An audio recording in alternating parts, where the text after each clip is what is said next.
I found that when starting our business, because we were both earning, like Deanna's my partner, and we were both earning great incomes doing our jobs, and then you sacrifice that joint salary and you give it all up and you're like, hey, we're not going out to dinners, we're not going on holidays, we're putting it all into this business, and then you go for it. And that's super hard. It's just overnight. And I think no one thinks about that before going into business or starting something, because it was a massive, massive shock. And your whole lifestyle's just flipped on its head overnight. And you get all the stress on whether or not it's going to work. Yeah. But that's the thing is like, so what you have done is set out like a goal, like a meaningful goal. This is the business. This is the lifestyle we're looking for. This is the success. We believe in this business, doing good for a community, right? So it's like, that's meaning right there. And you're starting out, and then every day you're moving towards that goal, right? So the fundamental basis for positive emotion, how it's created in the brain, like there's a mechanism called the orienting reflex, right?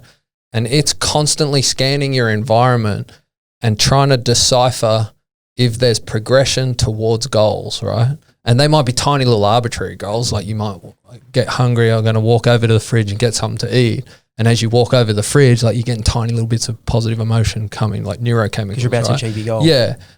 But say you've done the version, you've set out a big long-term life goal, what success looks like, here's all the things I've got to do.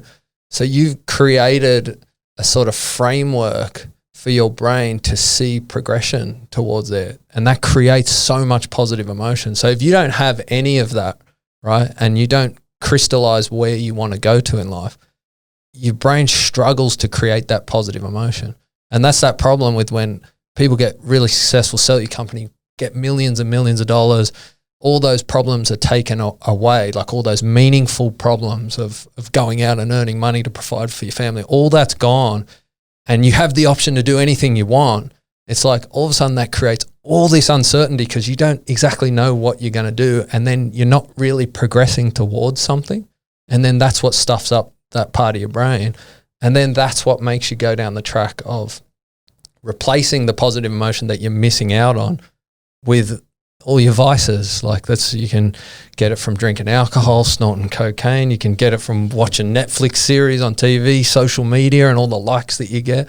Like all those vices are what make up for like moving towards meaning, you know, like because you have that set up, I guarantee you have a good shot at keeping your vices in control, right? And I'm not saying I don't like doing fun shit. I like that's all right, but I guarantee you have a pretty good ability at controlling that and putting in the work with what you're doing, right? Would I be right with that? You know? Spot on. Yeah. His diet. Because he's getting, like you're getting positive emotion because your life's framed into something meaningful.